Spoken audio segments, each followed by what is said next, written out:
Alam ko po marami sa inyong may alam na matagal ko po piniling manahimik. Bakit? Kasi kagaya po ng iba sa inyo, natakot po ako. Kasi nung huling beses po na ginamit ko yung platform ko sa usaping politika, hindi naging maganda yung nangyari. Naging dramatic po yung experience ko nun. Kagaya po ng nararanasan ngayon ng ibang mga artista na nagsalita. Ang dami pong pag-atake, ang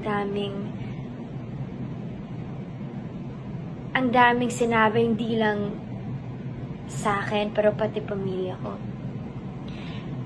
Kaya sinabi ko po nun sa sarili ko na yun na yung huling beses na magsasalita ako sa ganong usapin kasi ayoko nang maulit yun.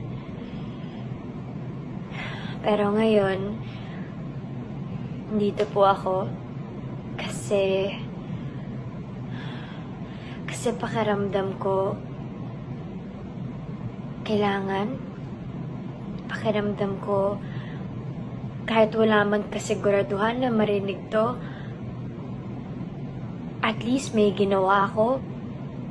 Pakiramdam ko kailangan kong maging boses ng iba. Kaya andito po ako, pinipili kong magsalita kasi nagpatong-patong na yung mga dahilan. Maaring marami sa inyo iniisip po na maginhawa yung buhay namin kumpara sa iba. Opo, pero hindi po doon nagtatapos yun eh. Mas may responsibilidad po kami na tumulong sa iba. Hindi po ibig sabihin nun, hindi kami apektado sa nangyayari kasi hindi namin kayang makita yung mga tao na nahihirapan, na umiiyak, na hindi alam kung ano na mangyayari sa kanila. Kaya nandito po kami kasi responsibilidad namin makaramdam para maging boses ng mga taong hindi mapakinggan. Kasi kung di kami magsalita, sinong magsasalita para sa kanila? Meron po akong isang linya dun sa movie na nagawa ko nung huli. Ang sinabi dun, ang choice para lang sa may pera.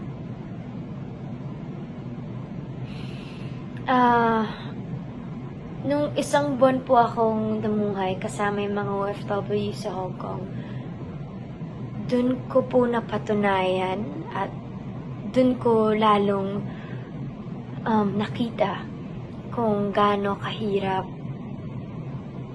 ang buhay.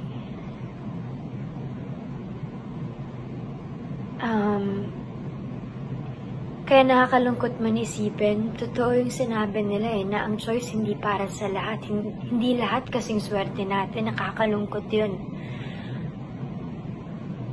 Tapos ngayon, yung pong pagkawala ng pagka-shutdown ng ABS-CBN, sa ginawa nilang yun, mas binawasan pa natin yung pagpipilian ng mga kababayan natin. Alam po natin na marami sa lugar sa Pilipinas na ang tanging channel na meron sila, nasasagap lang nila ay ang ABS-CBN. Sa panahon po ngayon ng pandemya na kailangan po natin ng impormasyon maya't maya, alam po natin kung gaano ka-importante ang news, ang pagkukuhanan ng impormasyon, pero ngayon, nawala din po yun sa mga kababayan natin. So, paano po sila makakakuha ng update sa nangyayari sa mundo, sa Pilipinas? Pangalawa, sa hinaharap po natin ngayon, alam natin kung gaano kahirap ang pinagdadaanan ng lahat. Na yung tanging nagpapasaya sa kanila o yung isa sa mga bagay na nagpapasaya sa kanila, yung libangan nila sa panunood. Pati po yun, naalis sa kanila. Yung makapanood lang sila ng konting ganyan, mapanood nila yung paborito nilang teleserye, makakalimutan nila kahit papano yung problema. Yung libangan na yun, pati yun, ngayon napagkait na rin sa kanila. So, impormasyon, libangan.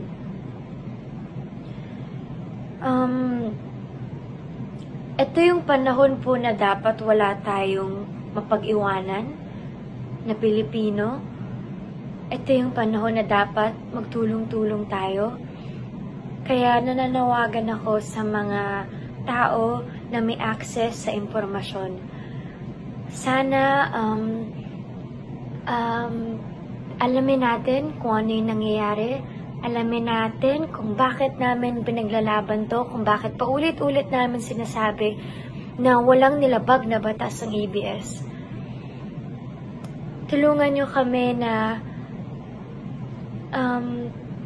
ipaintindi sa iba kung saan kami nanggagaling. Sana matuto tayong makaramdam para sa 11,000 empleyado na nanganganib mawalan ng trabaho. Matuto tayong makaramdam sa ilang milyong Pilipino na nawalan ng libreng access sa impormasyon at libangan. Huwag na po natin palalain ng inequality. Ang choice, hindi lang yan dapat sa may pera. Magtulungan tayo.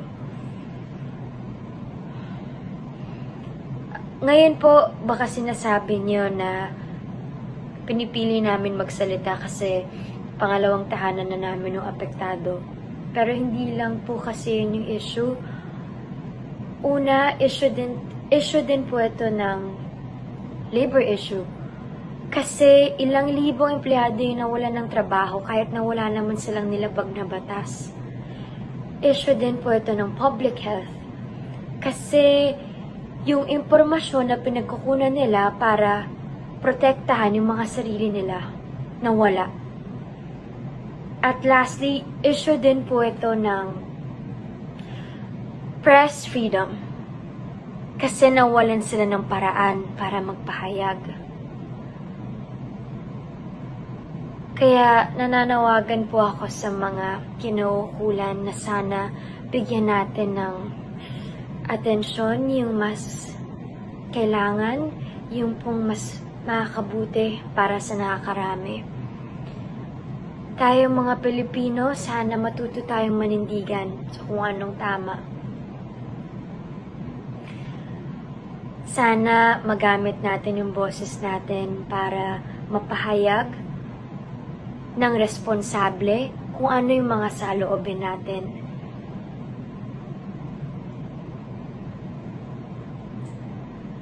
At sa mga kabataan, sana huwag kayong matakot. Kasi kagaya nyo din ako, natakot ako. Pero kung hindi kasi tayo magsasalita ngayon, sino? Tayo yung magmamana ng Pilipinas, kaya may karapatan tayo. Samahan niyo po kami magdasal na sana maging okay na lahat, sana matapos na lahat to, at sana maayos lahat sa tamang proseso at mapag-usapan ng maayos. Ayun lang po. Salamat po sa pakikinig. Ako po si Catherine Bernardo, isang artista, isang Pilipino. Huwag po sana natin kalimutan kung anong tunay na kalaban.